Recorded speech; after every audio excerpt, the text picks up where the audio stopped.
कनक news जिला प्रतिनिधि। कौन कहे जो निहल प्रसाद आईसी विरुद्ध में आज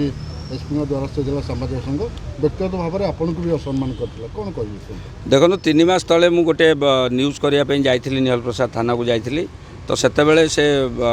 बाबू जो थिले मु तो भी चिन्ह नी आईआईसी धीरेन्द्र स्वाई सेतेबेले से सिविल ड्रेस सीट्रे बसते प्रथम कथा तो आईआईसी ड्रेस बसवा कथा कि सिविल ड्रेस बसते जेहेतु मुझे जापारे तो मुझे से घटना पर पचारि से मत कहले तुम किए तुम कौन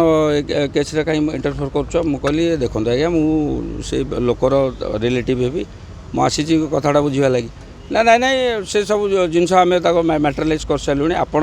भितर इंटरफेयर करे किसी आवश्यक ना तापर जो मुझे कहली कि मुझे कनक न्यूज रिपोर्टर आसी स्वर परिवर्तन है कहला आप कहवा कथा सांबादिक मुझे कहीं सांबादिक कहले तो आप कथाटा शुणे ना शुणे आपड़ कहीं एभली व्यवहार सहित कले ना छाड़ू जहाँ सेठू चौकी आण से पा आण से चा आण मुझे से सब आम पाखे चलनी से गुड़ाक आमको देखातुनि आपड़ दयाकोरी लोकटी न्याय दिंतु जो निरीह लोकटी माड़ खाइला कहीं पुलिस आपको बाड़ेला तार कैफत दिंतु तापर से गर्जिकी मो जाछा देकर कहले तेणु मुझे थाना छाड़ी आसिली किंतु तांकर से जो घटना गुड़िक मुझे वीडियो रेकर्डिंग करी जहाँ गतकाली मु एसपी को देखी तेणुक मुझे दाबी कर सांबादिक भाई मैंने जो आज